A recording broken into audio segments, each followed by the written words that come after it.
حاول على قد ما تقدروا انشروا القناه عشان حتى يبقى في اكبر استفاده ممكنه.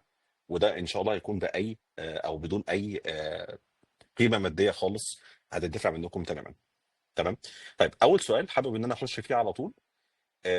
هل في حد عارف عن اخر ابديت نزل في اب وورك عن الزياده اللي هي من 0 ل 15%؟ اللي عارفها يرفع ايده. ها، حد يعرف؟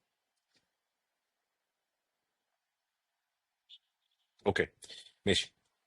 معرفه كده على السريع. ماشي، كويس جدا. رامي عارف الاجابه بتاعت السؤال دوت. بصوا يا جماعه، مبدئيا كده اب وورك لسه منزل اضافه من فتره يعني، ان في شغلانات بعد كده هيطبق عليها عموله من صفر لحد 15% بناء على مدى ندره الشغلانه. لو الشغلانه زي الفيديو اديتنج او السوشيال ميديا سبيشالست او حد شغال في الجرافيك ديزاين، ديت من الشغلانات اللي الطلب عليها عالي جدا. فكنوع من انواع الربحيه اللي اب وورك بيدور عليها للاسف طول الوقت، يعني ان هم بيحاولوا دايما يزودوا الدخل بتاعهم. فهم حبوا ان هم يزودوا العموله لو الشغلانه منتشره قوي. فايه المحددات العموله اللي هتتاخد من اب وورك بناء على الشغل ده؟ هم بيحسبوها حسبه معينه. بس لما تيجي تبتدي مع كلاينت في شغلانه جرافيك ديزاين، ممكن تلاقي النسبه اللي بتتاخد منك بتتراوح من 0% لحد 15%. اوكي. فدي كده ابديت بسيط بس حبيت برضو ان انتوا تعرفوه. طيب، السؤال بقى اللي الناس كلها دايما بتساله، طب انا تايه ومشتت، وده كان سؤال من ميمو. بيقول طب انا تايه ومشتت ومش عارف ابدا اتعلم ايه بالظبط من المهارات، لان في كذا راي وفي فيديوهات كتيره جدا بتروج على انها هتخليك تكسب الانترنت، وانا فاهم ده كويس. وعشان كده التجربه اللي انا حبيت اديها لكم في السوشيال ميديا بتاعتي او في التشانل بتاعتي تجربه مختلفه شويه، بشرح لكم بالارقام ايه الحاجات اللي انا بشتغل فيها حاليا، وعرفت بفضل ربنا سبحانه وتعالى ان انا اعمل فيها فلوس كويسه، ان انا اقول لكم عليها. اول حاجه حابب اقول لك عليها، ما تركزش قوي مع الفيديوهات اللي موجوده على السوشيال ميديا. لو انت حابب تشتغل في مجال معين، انت محتاج تقعد مع نفسك قاعده واحده بس وتشوف هل انت مثلا حابب الجرافيك ديزاين، هل انت حابب الفيديو اديتنج. لو انت كويس في المجال اللي انت اخترته، مع الوقت هتلاقي فيه شغل بشكل كبير جدا.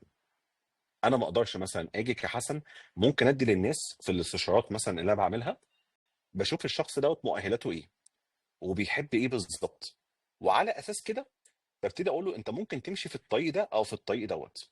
ولكن في الاخر خالص، انت اكتر حد عارف انت بتحب ايه وما بتحبش ايه. يعني مثلا انا بحب المرئيات، بحب اشوف شكل اللوجوهات اللي في الشارع مثلا، بحب ان انا اعمل بانرز وبروشورز، فحاجه زي كده هشتغل في الجرافيك ديزاين. ولكن انا نفسي اعمل فيديوهات شكلها حلو، حاجه شكلها كاتشي قوي.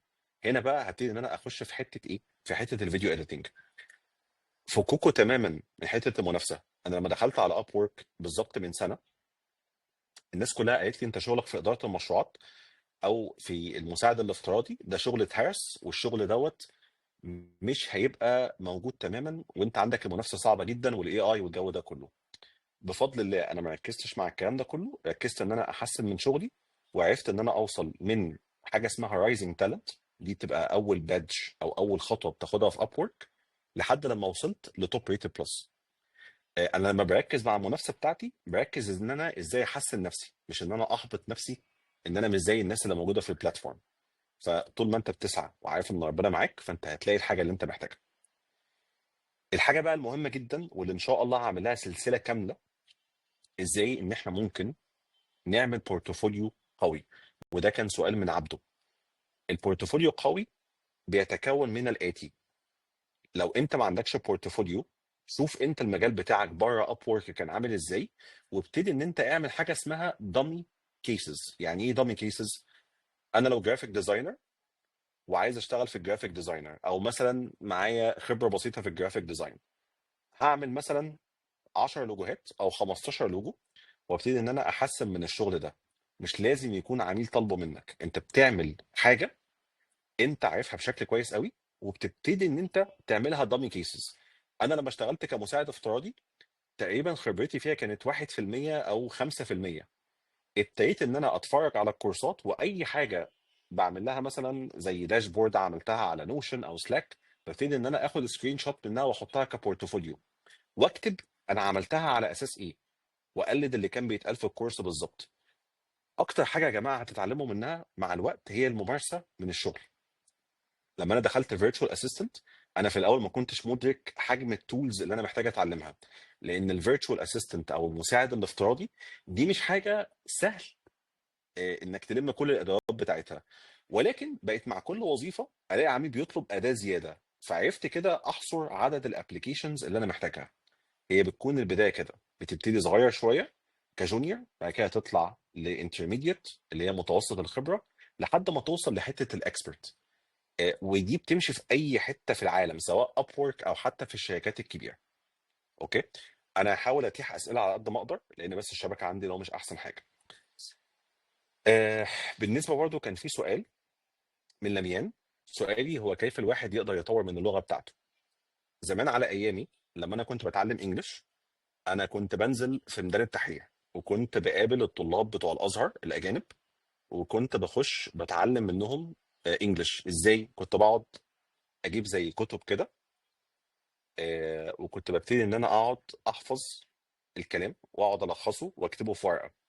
طب ليه بحكي الطريقه الصعبه ديت؟ لان دي كانت الوسائل المتاحه اللي عندي. احسن طريقه دلوقتي وحتى هنفذها قصاد الناس، هي انك هتعمل 3 اكونتات على تشات جي بي تي من 3 جيميلز مختلفين، وهتبتدي ان انت تعمل بمنتهى البساطه كل يوم 15 دقيقه براكتس مع نفسك. بس التركايه بقى هنا اهو، لما تيجي تبراكتس في الانجليش بتاعك، انت مش بتعمل تدريب على الانجليش ككل، انت بتعمل تدريب على الوظيفه اللي انت كنت عايزها. يعني ايه؟ انا لما اشتغلت خدمه عملاء في فودافون، ودي كانت اول وظيفه اشتغل فيها بلغه انجليزيه، قعدت اتعلم كل اللي انا محتاج اتعلمه فيما يخص المحادثه مع عميل، ازاي ان انا اتكلم بشكل لائق، ازاي ان انا يبقى عندي سوفت سكيلز مع العميل. فابتديت اتفرج على ديالوج، محادثه ما بين شخص والتاني. لان انا في الشركه لما دخلت في فودافون، عرفت ان انا محتاج معايا برودكت اللي هي الشرايح بتاع فودافون، الفواتير والخطوط. دي حاجه انا هحفظها. طب ايه اللي ناقصني؟ حبه السوفت سكيلز اللي في اول المكالمه واللي في اخر المكالمه، عشان العميل يحس ان انا فاهمه بنسبه 100%. بعد لما انا وصلت للليفل ده، ابتديت اتوسع واحده واحده في حاجات اكتر شويه. ازاي بقى ان انا اتكلم عن المناظر السياحيه، او ازاي ان انا اتكلم عن المناظر الطبيعيه. والموضوع ابتدى يفتح معايا اكتر واكتر كمان. فنصيحه، لما تيجوا تتعلموا انجليش، حاولوا على قد ما تقدروا ان انتوا ما تتوسعوش او تاخدوا بقى الجرامر وتاخدوا مش عارف ده وده وده. لا، انا بدات في الحته اللي انا محتاج اشتغل فيها بس. في الحته ديت في حد عنده سؤال؟ اللي عنده سؤال يرفع ايديه. اوكي. تقريبا ميمو. اتفضل يا ميمو، معاك.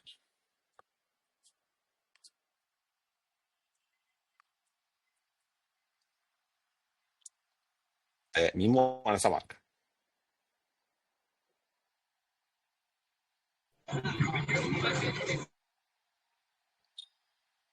ايوه، سامعني.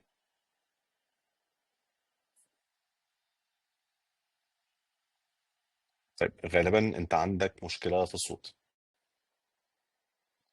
طب يا جماعه، في حد تاني عنده اي اسئله في النقطه اللي احنا اتكلمنا فيها ديت؟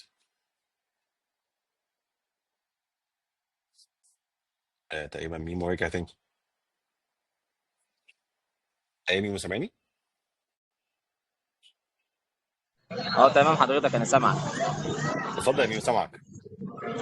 تمام انا كنت سالت حضرتك على الجروب اللي هو الاساسي بتاعنا بتاع التليجرام بتاع حضرتك، على اللي هو امم. ازاي يعني حد هو ما عندوش مهارات دلوقتي ومش اوكي. عارف يختار المهارات المناسبه. تمام، فازاي انا اعرف المهارات ديت؟ يعني ايه هي اهم المهارات؟ تمام. بس تمام، ده اللي فاهم انا قصدك. بسأله بس. ماشي، مفيش مشكله خالص. طيب مبدئيا بس كده، طبعا اسمح لي ان انا اولا طبعا شكرا على السؤال، وسؤال مهم جدا. في حد برضو حابب ان انا اشركه معايا في الموضوع دوت، اتمنى ان هو يكون سامعني. احمد سباعي. ده دكتور احمد لو سامعني، آه، يعني اتمنى برضو تقول رايك في حاجه زي كده. يعني والله يا هندسة، شرف كبير ليا جدا جدا يعني.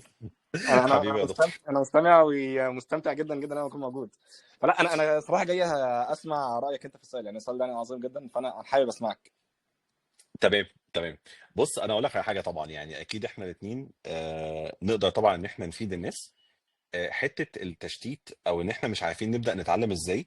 انا كنت لسه برضه بقول للشباب دلوقتي ان احنا مثلا ممكن نحاول على قد ما نقدر. انا مثلا شايف ان اكتر مجالات متاحه دلوقتي على ابورك في 2025 بوجود الاي اي هي حته المساعد الافتراضي، او الفيرتشوال اسيستنت اللي انا كنت لسه بتكلم عنها في الفيديوهات. في حاجه اسمها داتا انتري سبيشالست، في حاجه اسمها سوشيال ميديا مانجر، وفي برضه وظائف في الفول ستاك، سواء فرونت اند او باك اند ديفلوبمنت. الفكره كلها لما انا ببتدي في حاجه معينه، انا كحسن بعتمد كده على تقنيه اسمها التانلينج. يعني ايه التانلينج؟ اللي هي خاصيه النفق.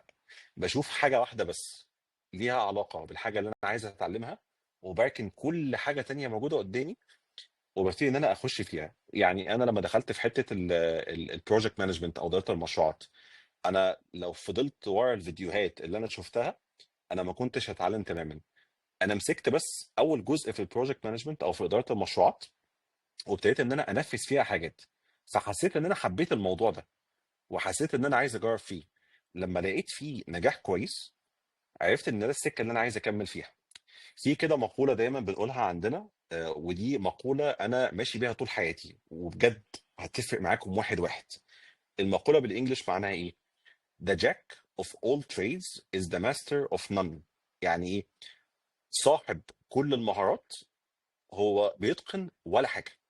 لما انت بتحاول تخش في فيديو اديتنج مع نفس الوقت الجرافيك ديزاين، وشويه تخش في الدروب شيبينج والاي كوميرس، وتحاول مثلا شويه تشتغل في حاجات ادمنستريتيف، هتلاقي ان انت مشتت.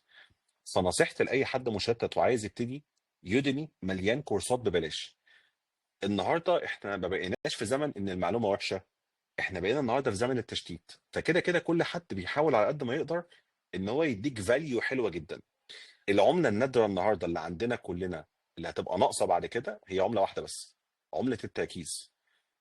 معدل تركيز الشخص النهارده بقى قليل جدا، وانت هتستغربوا كميه الناس اللي معاها فرص ان هي تشتغل وكويسه جدا، بس ناقصها بس حته التركيز. فالتشتيت ده انا عارف هو ليه موجود، عشان في حاجات على السوشيال ميديا كتير قوي شكلها حلو بتشد الناس، الهدف منها او الهدف منها ان انا اشد انتباهكم. فبالتالي هتحس ان انتوا عندكم حاجه اسمها الفومو، او الفير اوف ميسنج اوت، او خايف ان انا يفوت عليا الترند ده.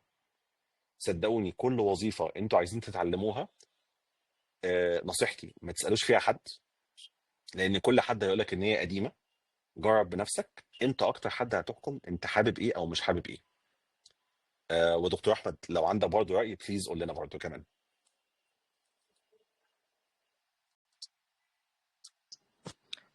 ما عنديش اي تعقيب على كلامك، اكيد اكيد يا حسن، يعني والله فعلا انا مستمتع بده. ودوت سبحان الله بياخدني، لو بس التعقيب الوحيد اللي ممكن اقوله، انا اتفضل. فاكر ان كنا قاعدين مع بعضينا قبل كده، فكنا بنتكلم لما بدانا مع بعض انا وحسن حكايه الفريلانسنج نشرح وكده. فما شاء الله طبعا اعتقد كل الموجود هنا عارف كورس يودمي تبع حسن، اللي موجود عليه بيشرح الفريلانسنج. فكان ذكر لي نقطه مهمه جدا هي ملنكه معايا. فكان قال لي سباعي انا عارف ان معظم الناس المعلومات بالفعل متنطوره في كل حته على اليوتيوب، هم الناس محتاجه تبقى عارفه خطوات موجوده بحد بيحمسهم. فدوت انا بدي مثال بالكونسيبت دوت لان انا اتعلمته من حسن. ففعلا ده بياخدني ان اي حد عايز يتعلم اي مجال يودمي متنطور فيه، اليوتيوب نفسه موجود فيه كل حاجه. بس فعلا النقطه اللي تبقى محوريه اللي الواحد بيفقد الشغف بسرعه بتاعته، وما بيبقاش عارف، يعني بيبقى حاسس ان في حد منتور يقول له الطريقه ماشيه واحد اتنين تلاته، حد متابع ليه بطريقه كويسه. فديت دي تبقى النقط اللي موجوده، اللي هو لو بيعرف يحمس نفسه فخلاص، يعني كل حاجه موجوده بالفعل، مش روح على يودمي زي ما انت قلت بالفعل. بالظبط بالظبط. وانت عارف برضو المشكله في ايه؟ الناس لما بتشوف مجال، بصوا يا جماعه، وديت ليكوا كلكوا بلا استثناء، اللي عنده مهاره او اللي لسه عايز يتعلم، احنا عندنا بيبقى فيه زي ايه كده، حاجه زي كيرف، منحنى كده. المنحنى ده حرفيا وانت لسه بادئ في الاول خالص انت متحمس قوي انك تتعلم الحاجه، والكيرف عمال بيطلع فوق. لكن بتقابلك بعد كده مشكله. المشكله ان في مثلا لو بتتعلم بروجرامنج او بتتعلم جرافيك ديزاين، فجاه شغلك مش حلو، فيبتدي المنحنى ده بعد ما يطلع فوق يبتدي ان هو ينزل تحت. في النقطه اللي هي اللي تحت ديت، انت عندك اختيارين: يا تكمل فوق تاني وتفضل تحاول مره واثنين وثلاثه لحد لما تبتدي تطلع بقى. يعني هو بقى طلعتك هتبقى مختلفه تماما. يعني هديلكم مثال، انا كان معايا ولد بيشتغل في يو اكس يو اي، وكان تقريبا شغال على اب وورك ومش عارف يجيب ولا شغلانه، وكان لسه مبتدئ. لما بتعلم اليو اكس يو اي وقعد تقريبا 6 اشهر سايب كل حاجه وسمع كلامي، ما شاء الله النهارده هو بيحتفل ان هو معدي ال $100,000 على اب وورك. مش عشان هو ساحر، مش عشان هو قوي، هو بمنتهى البساطه كل اللي عمله مشي مع المنافسين اللي معاه وشاف المشاكل اللي عنده فين، سواء ذوق عام ما كانش عارف يمشي مع المنافسه، او شايف ان هو عنده مشاكل في التواصل مع العملاء، قعد يحسن كل دوت ودلوقتي بقى ما شاء الله في حته ثانيه خالص.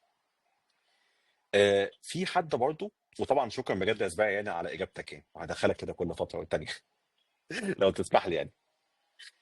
آه، طيب، هل تفعيل الحساب، وده كان سؤال من سلوى، هل تفعيل الحساب البنكي في بايونير وربطه باب وورك اسهل وانسب، ولا في مشاكل تانية ظهرت مؤخرا؟ انا للاسف الشديد بكره بايونير بكل ما فيا من قوه. ليه؟ لان بايونير انا كنت عامل الاكونت بتاعي وكنت بقبض عليه، وفجاه بدون ادنى مقدمات الاكونت بتاعي اتقفل. انا كنت شغال فين؟ انا كنت شغال في باي بال ساعتها، مرتبي بيجي دايركت من باي بال لبايونير. فجاه بايونير طلبوا مني مره واحده بس ان انا ادخل تاريخ ميلادي. الامريكان عندهم انك بتدخل الشهر، بعد كده التاريخ، بعد كده السنه. فانا دخلت الديت ده العكس. الحساب بتاعي اتقفل بشكل نهائي، قالوا ان انا حطيت معلومات مزيفه، مع ان الحساب ده كان عندي من 6 سنين.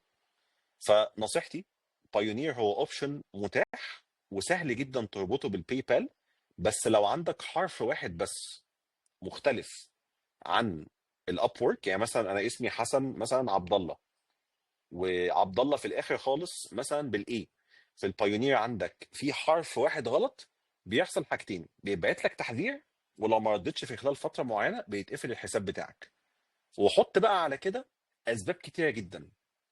لو انتوا لسه بادئين في الاول، نصيحتي ليكم الباي بال، وعندك فيزا البريد المصري اللي هي ايزي باي، دي كويسه جدا. اول ما تعدوا مبالغ معينه عندك اي جي بانك عامل فيزا للفريلانسرز، عندك بعد كده الباي بال عامل كمان اوبشن بتاع في بنك اسكندريه عامل مبادره الشباب بتاعت الفريلانسرز. اهم حاجه ابتدي بالسهل، ما تدخلش نفسك في حاجات معقده. البريد المصري موجود وفي فيز بارقام معينه ممكن تروح تسال عليها في البريد، اسمها ايزي باي، بتبتدي تقريبا ب 5044، ديت بتتربط بالباي بال. فلما تروحوا للبريد قولوا لهم يا جماعه احنا عايزين الفيزا اللي بتتربط بالباي بال، بتتشحن ب 200 جنيه، وتعرفوا تربطوها في ساعتها في الباي بال. فكده المشكله الاساسيه وجع الدماغ دوت اختفى خالص. في اي حد عنده سؤال في حته طرق دفع او كده؟ لو اي حد عنده سؤال، بصوا يا جماعه ما تتكسفوش، ها؟ يا اما انا هتكسف وهمشي. فلو حد عنده سؤال يرفع ايده على طول. اوكي، اسس اتفضل يا اسس.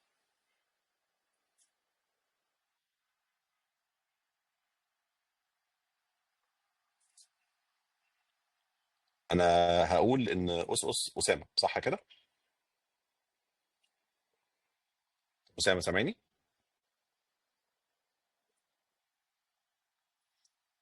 اسامه؟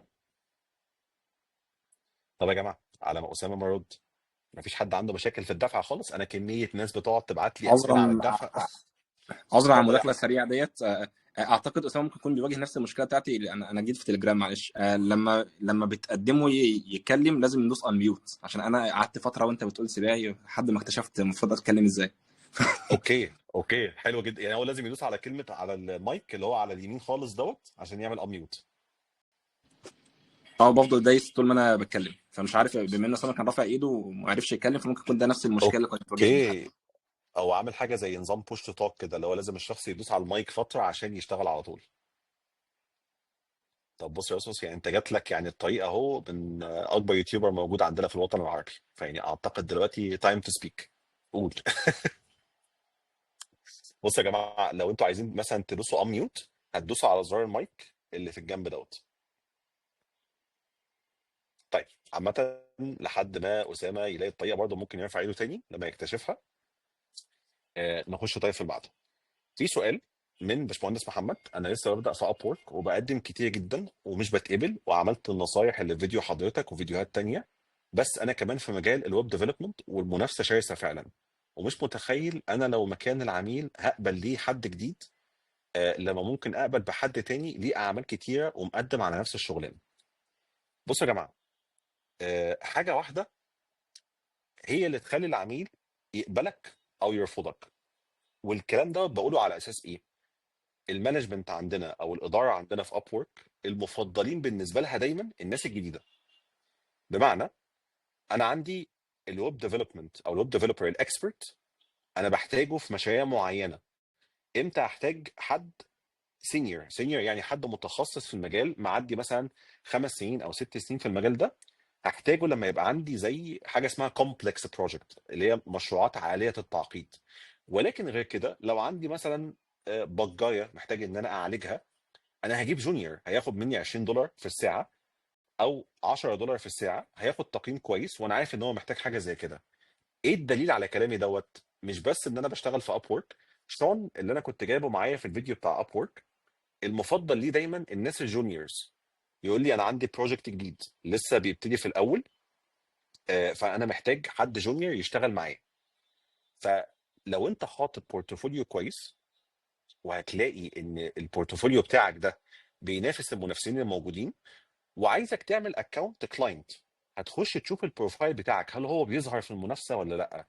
لو ما ظهرش فانت محتاج تظبط السكيلز بتاعتك اكتر. ولو انت حاسس ان البورتفوليو بتاعك كويس، اتاكد ان انت في البايو عامل المشكله بتاعت العميل، ايه الخدمات اللي انت ممكن تقدر تحلها له، ايه المشاكل اللي ممكن تحلها له، وايه التولز اللي انت بتشتغل بيها. صدقني هتفرق معاك جدا، لان انا بنفسي اشتغلت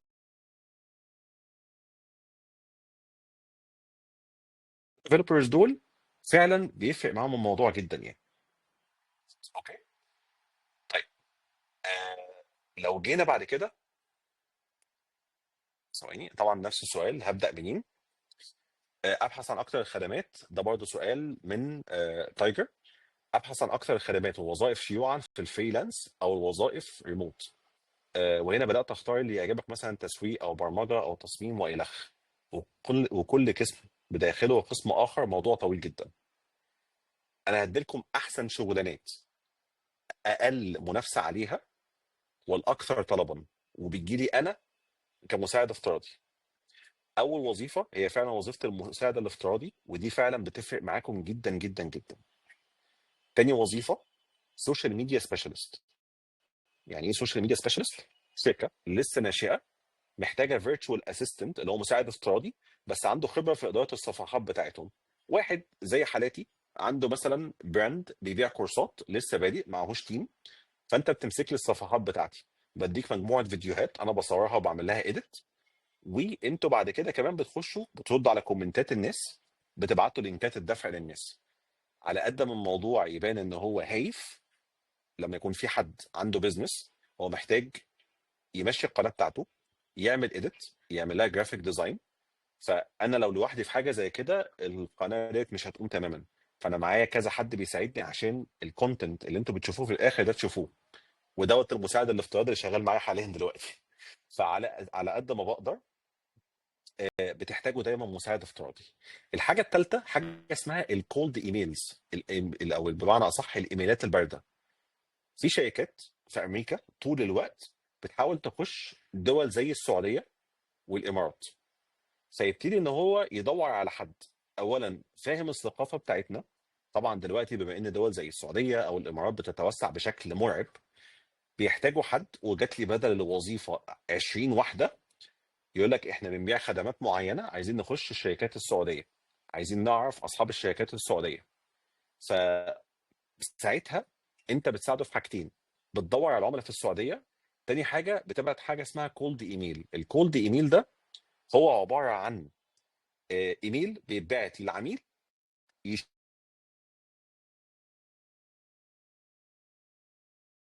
في ميتنج. اوكي. يعني الكولد ايميلز ديت انت بتخش بتعمل لها تعديل على تشات جي بي تي، وتبتدي مثلا تلم الداتا، او في مصر او في الامارات ايا كانت الدوله، بشكل كويس جدا. وبعد كده بقى في حاجه، وظيفه ثالثه خالص اسمها الكولد كولر. يعني مبيعات، بتحاول العميل بيجيب لك داتا، ارقام ناس في الدوله اللي انت فيها. يعني مثلا انا جالي عميل اللي هو بتاع ال 11000 دولار ده، قال لي انا عايز افتح سوق في السعوديه، وعايزك ان انت تمسك لي كل المكالمات مع الشباب اللي جوه السعوديه، عايزك تبيع الكورسات بتاعتنا في السعوديه. اوكي. فببتدي ان انا ادور على ارقام الناس، ابعت لهم ايميلات، اطلع اجري وراهم، تجيب الناس وتبيع لهم الكورسات، تاخد عموله.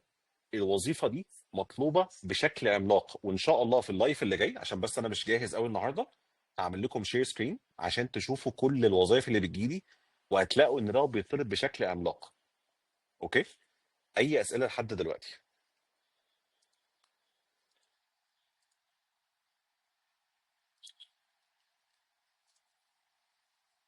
اوكي. خلينا طب بس نبتدي الاول باول واحد، ميمو، عشان هو ميمو سأل. اتفضل يا ميمو.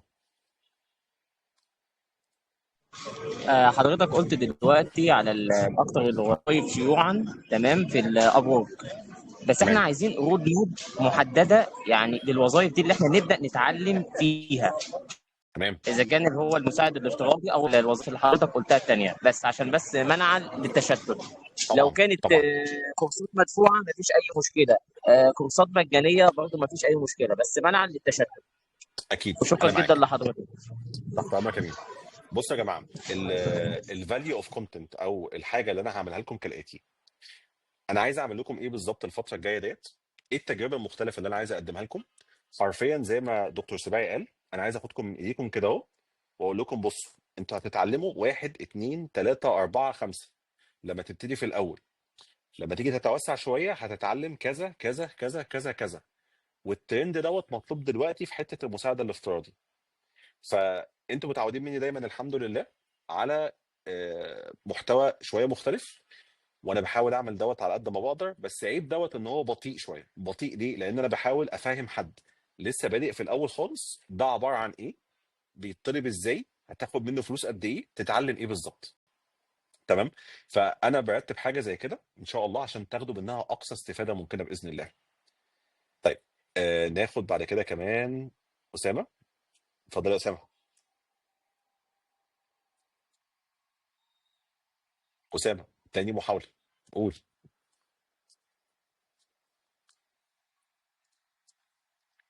لو سامعني حاول تشيل ميوت.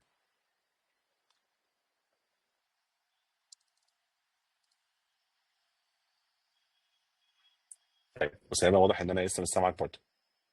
طيب. بالنسبه لاحمد وائل، اتفضل يا احمد.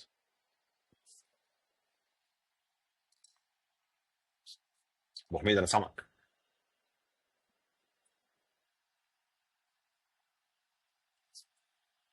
احمد سامعني؟ اه سامعني كده. احمد سامعني كده.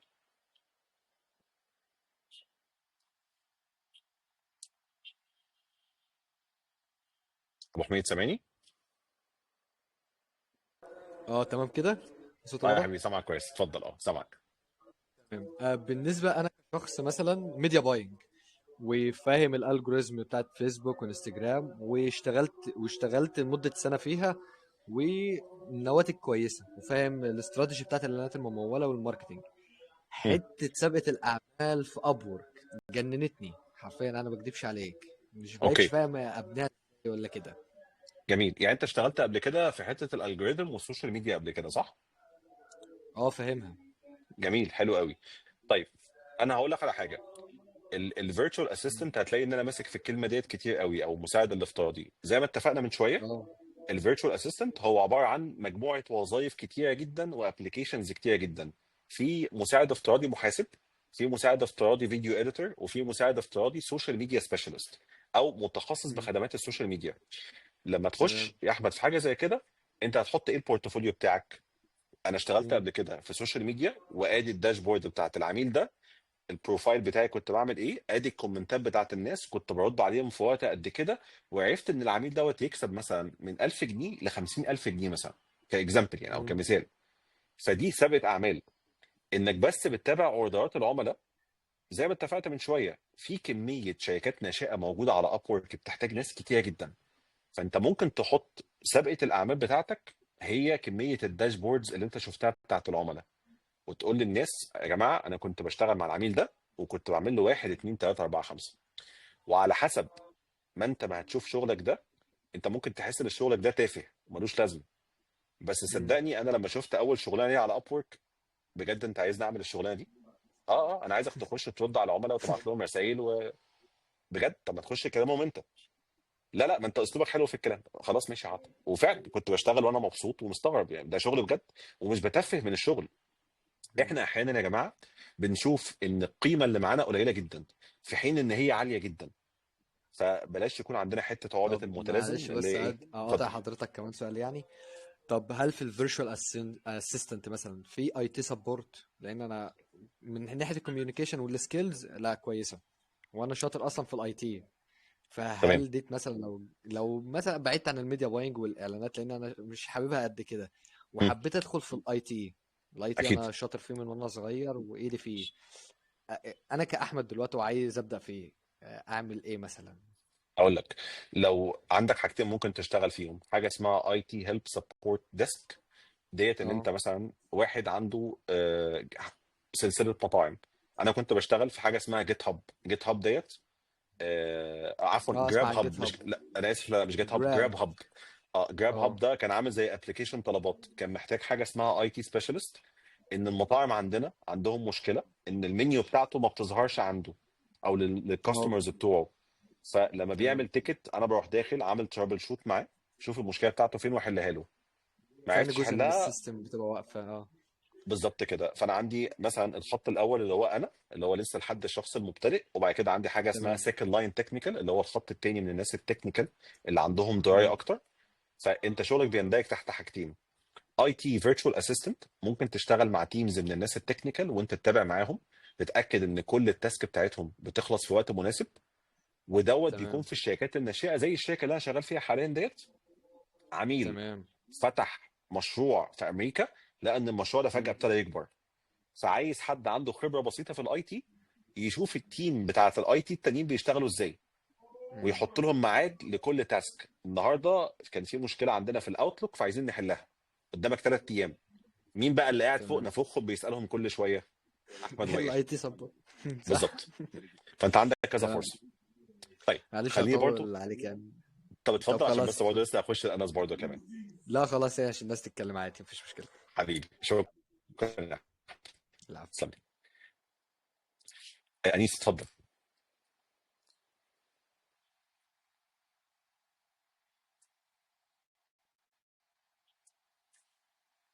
انيس سامعني؟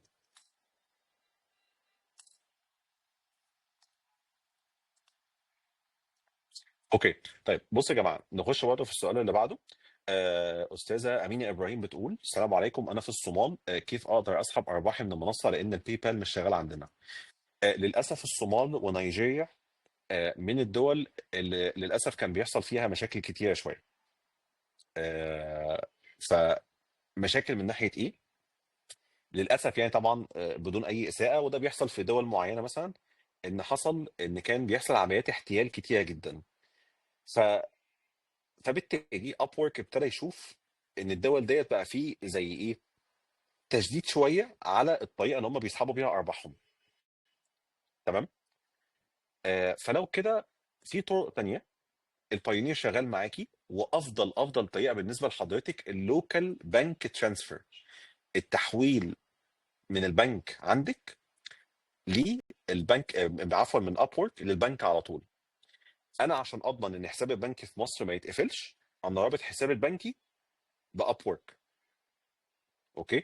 فبالتالي ده بيوفر على اب وورك السؤال: هل الفلوس ديت، او مثلا هل الفلوس ديت رايحه مثلا لمصدر معلوم او مصدر غير معلوم؟ فدي حاجه مهمه جدا جدا. لو عرفت تربط حسابك البنكي على طول مباشره بالاب وورك للبنك، مش هيكون في اي مشاكل في السحب ان شاء الله يعني. فدي اهم حاجه ممكن تعمليها.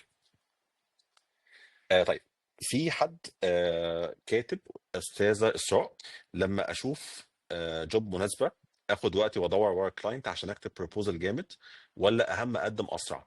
ولما اجي اعمل سيرش بالبوزيشن في التالنتس ويطلع لي اسمي تاني او رابع في الترتيب، هل ده رانك حقيقي ولا لا عشان بعمل سيرش؟ وشكرا على المعلومات الرائعه، ومستنياك سيشن اي ال اكس ان شاء الله. طيب بصي يا استاذه اسراء، أه هقول لك على حاجه. انا عندي انك تاخدي ربع ساعه تكتبي فيها البروبوزل بتاعك على اب وورك، لان العميل مش لما بيفتح السؤال او بيفتح عفوا البوزيشن او الوظيفه اللي نزلها ان هو محتاج ينقي اول خمسه. وطبعا الرانكينج حقيقي ماشي، عشان بس برضه ما انساش النقطه دي، طبعا الرانكينج حقيقي 100% انك تلاقي نفسك الاول او الثاني او الثالث. فالفكره كلها في ايه؟ لما تعملي بروبوزل كويس، انا اعرف ناس بتقدم في المركز العاشر والمركز ال 15 وبتتقبل. ليه بقى؟ مش عشان هم في الاول، لا، هم خدوا وقت ان هم استثمروا وقت في البروبوزل بتاعهم، وكمان كتبوا الحاجات اللي الكاستمر بيدور عليها. ودوت ان شاء الله اللي انا هشرحه في ايه الاكس الفتره الجايه. ازاي انك تعرف لما الشغلانه تنزل تكتب الكفر ليتر بدون استعجال. انا في خلال ال 90 يوم اللي فاتوا مقدم على كام وظيفه؟ مقدم على 10 وظائف. جات لي فيهم كام انترفيو؟ جات لي 7 وظائف. ليه 7 وظائف او 10 وظائف في خلال 90 يوم؟ لان انا بنقي كويس قوي ايه الشغل اللي انا محتاجه مع كلاينت شكله عامل ازاي، وبكتب له ايه بالظبط. فنصيحه: لو انتوا بتشتري كونكتس وبتصرفوها، ما تقدموش على اي حاجه يا جماعه. تمام؟ يعني لازم على قد ما تقدروا تقدموا على الحاجه اللي تستاهل، لان في الاخر الكونكتس مش ببلاش، الكونكتس بفلوس. فلما انت تقعد تضيع في الكونكتس بتاعتك، فهتلاقي ان الموضوع بالنسبه لك بقى صعب قوي، وهتحس ان الموضوع بقى فيه حمل مادي عليك. انا عارف ان انتوا في الاول نفسكم تجيبوا شغل، ولكن انا نصيحتي ليكم عشان فلوسكم ما تروحش على الفاضي، لان اب وورك مش رخيص، لازم تقدموا بشكل انتقائي عالي جدا. اي اسئله في النقطه دي؟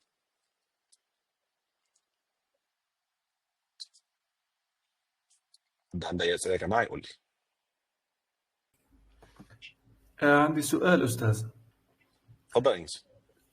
هو بالنسبة لشخص جديد، يعني هل من الأحسن إنه يقدم للشغلانات فيكسد برايس ولا الأورلي يعني؟ الفيكس برايس ولا الاورلي؟ تمام. بص يا صديقي، نصيحتي لاي حد لسه بيبتدي على اب وورك في الاول خالص، هو انك تقدم على شغلانه شورت تيرم. يعني ايه شورت تيرم؟ قصيره الامد. يعني ايه قصيره الامد؟ هو انك الاستراتيجيه بتاعتنا ايه على اب وورك، ودوت يعني اسمحوا لي طبعا ان انا هختم بيه دلوقتي عشان بصراحه الكونكشن وحش قوي. الاستراتيجيه بتاعتك آه انك تقدم على وظائف بسيطه وصغيره، عن طريقها تكسب ريتنج. لما تيجي تخش تقدم على شغل على اب وورك، ما تدورش في اول بداياتك خالص على العقود طويله الاجل. ليه بقى؟ لما تيجي تدور على شغل وتلاقي عميل واحد بس، يعني انا جبت شغل قبل كده او ساعدت فريلانسر تجيب عقد طويل الاجل مع عميل، لحد النهارده بقى لها سنه ونص شغاله معاه، خدت منه تقييم ما خدتش تقييم. طب انت كده عملت ايه؟ انت كسبت الشغلانه الاولى، ولكن ما خدتش تقييم من العميل، والعميل قفل مع العقد على كده وما خدتش اللي هي الخمس نجوم بتاعتها. فكده اب وورك فهم منك ايه؟ العميل دوت قفل الشغلانه معاك وما ادكش حاجه. عكس لما انت ممكن تشتغل في شغلانتين سواء بقى ثابته او بعدد الساعات، لو خدت تقييمات ورا بعض اسرع شويه، فانت بتاخد تقييم اسمه الرايزنج تالنت. الرايزنج تالنت دوت لما بتاخده ايه اللي بيحصل؟ بيبتدي اب وورك يزقك في محرك البحث ويبتدي يبعت لك انترفيو كل اسبوعين. فهنا النقطه بتاعت انك بتدفع فلوس على الكونكتس تقل شويه، وتعتمد على الانترفيوهات اللي جايه. اوكي؟ فهي الفكره في كده. الاول ريت بقى او الفيكست كونتراكت انهي الافضل فيهم على حسب الوظيفه بتاعتك. لو انت فيديو اديتور، لازم تشتغل بحاجه اسمها الفيكست مايلستونز. انا محمود الاديتور بتاعي اللي بيعمل لي الفيديوهات بتاعتي ممكن يقعد 15 ساعه بيعمل لي فيديو واحد. فطبعا لو اشتغل معايا بمعدل سعر الساعه، فانا كده يعني هبيع الشقه عندي عشان بس هو ياخد فلوسه كلها ان شاء الله. يعني فاهم؟ هي الفكره في كده. طب لو انت مثلا شغال في الاي تي سبورت زي احمد وائل مثلا، طب احمد وائل هيشتغل شيفت، هيشتغل من 9 ل 5، فبالتالي ساعتها هديله عدد سعر الساعات بتاعته، الساعه ب $10 هتشتغل معايا 5 ساعات في اليوم. فكله على حسب مجالك. تسمى هو اللي فهمته منك انه في الاول ما تدورش على الشغلانه اللي بتطورك، انك تدور على شغلانات عشان التقييمات في الاول. طبعا، لان انت بتقعد تصرف فلوس كتيره جدا، فالاستراتيجيه بتاعت كل واحد فيكم ايه يا جماعه؟ حتى سواء اب وورك او فريلانسر دوت كوم او فليكس جوبز او بيبل بير اور، لما انت بتاخد تقييمات كويسه جدا، فيبتدي المنصه تقول ايه ده، طب ما الراجل ده عايز يشتغل، طب ما الراجل ده عنده مؤهلات، طب ما انا هبعت له شغل كمان. بدل مثلا ما اشوف واحد لسه بيجنر تاني خالص، طب ما هو ياخد الاسئله ديت وياخد الشغل دوت ويبتدي ان هو يشتغل. فاهم قصدي؟ اه، فهي الفكره في كده. شكرا استاذ. تحت امرك. طيب بص يا جماعه، اخر سؤال بقى هنهي بيه، سؤال استاذ طه. استاذ طه اتفضل.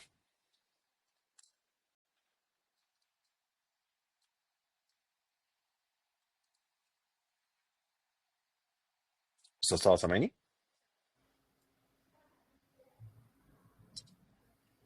ماشي، استاذ طه سامعني دلوقتي؟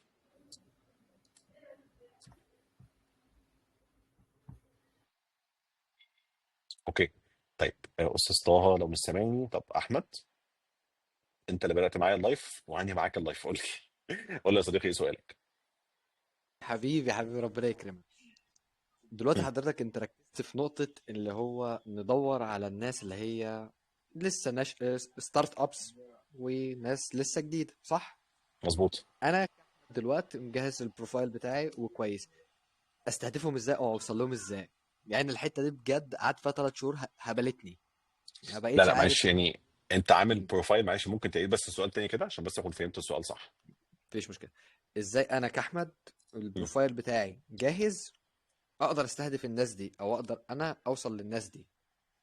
لان جميل. ساعات بيجي لي السجست بتاعهم انهم عايزين ناس عتاولة، ناس على ليفل. انت فاهم جميل. قصدي طبعا. حلو. لما بتيجي بتقدم على شغلانات يا احمد في الاول خالص، لو انت شايف نفسك ان انت لسه في الاول وشايف ان انت مش هينفع تخش في المشاريع الاكثر تعقيدا، انا شايف ان في وظائف وانت بتعمل الفلتر البحث بتاع اب وورك هتختار الفلتر بتاع intermediate experience. انت عندك expert intermediate وعندك beginner. نصيحه تجنب البيجنر حتى لو انت beginner، تمام؟ لانك هتلاقي نفسك دخلت بقى في شغلانات وحشه شويه، اللي هي ايه، $5 تشتغل معايا 6 ساعات، والعميل هيطلع عينك لان هو متاكد ان انت عايز تقييم كويس. فخليك ده دايما في اكيد. الوظائف اللي هي متوسطه المهاره. طب ازاي تشد العملاء؟ لو انت عملت النصايح اللي في الفيديو اللي انا عملته، وجيت عند البورتفوليو بتاعك ظبطت داشبوردز ليها علاقه بالاي تي زي ما قال الكتاب، وظبطت السكيلز بتاعتك زي محمود الاديتور مم. بتاعي، بقالنا 3 سنين مفيش شغل خالص. اشمعنى بعد ما ظبطنا السكيلز بتاعته وعملنا زي صوره مصغره لكل فيديو من عنده، بقت النهارده مم. العملاء بيتكلموا تقريبا مره كل اسبوع مع انه ما بيقدمش على شغل؟ لان حضرتك ركزت على النقط اللي فعلا العميل بيبقى محتاجها. بالظبط، السكيلز دي مهمه جدا.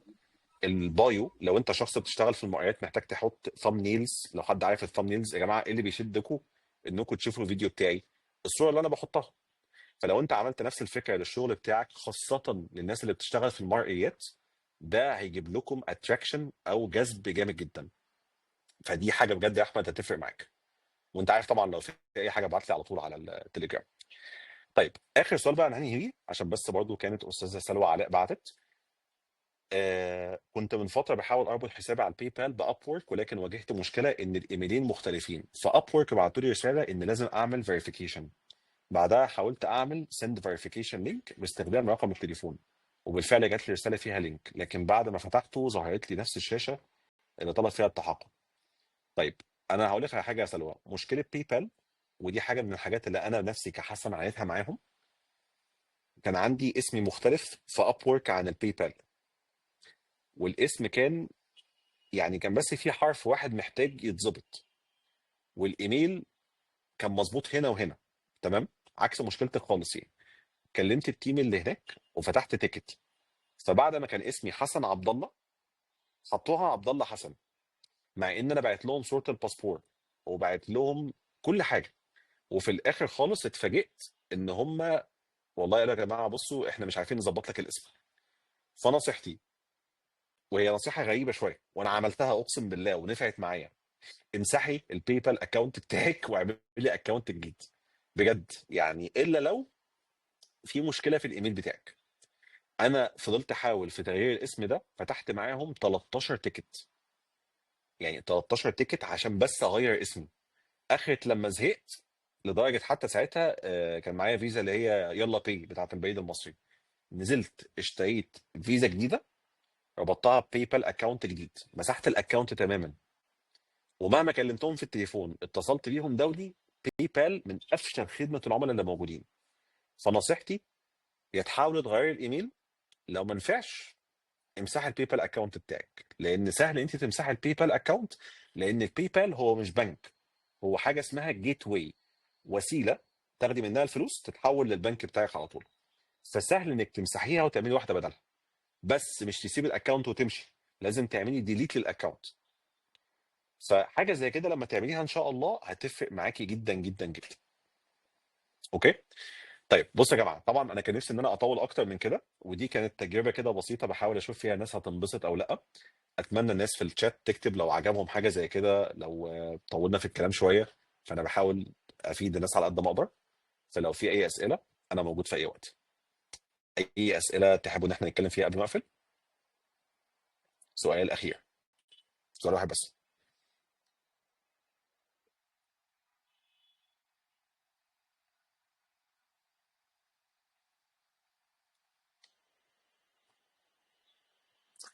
ابو حميد عسل والله، ربنا يكرمك يا رب حبيبي.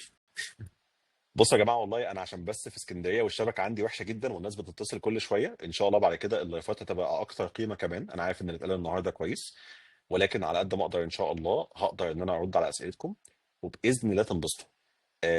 ولو حد كان بعت لي تقييم للبروفايل وانا ما ردتش عليه، انا لو فتحت لكم عندي الانبوكس انتوا هتتخضوا. انا عندي الايفون عندي هنج من كتر المسجات. آم، فباذن الله باذن الله ان شاء الله هحاول اعمل لايف، او على الاقل حتى لايفين كل اسبوع، على قد ما اقدر ارد على الاسئله بتاعتكم. حته تقييم البروفايلز ممكن اشوف طريقه افتح بيها التليجرام عندي من القناه هنا اهو، بحيث ان انا اعمل شير سكرين معاكم ونشوف مع بعض البروفايلات بتاعت الناس، ونشتغل اكتر شويه مع بعض على حاجات خاصه بس بالجروب ده. فزي ما اتفقنا، حاولوا تشيروا مع بعض اللايف دوت، وباذن الله ممكن اللايف الجاي يكون على التليجرام احسن كمان ان شاء الله. فشكرا بجد لوقتكم، واتمنى بجد تكونوا استفدتوا، وانا فعلا يعني انبسطت جدا من التجربه ديت. فان شاء الله القاكم على خير باذن الله، وخلي بالكم من نفسكم. السلام عليكم.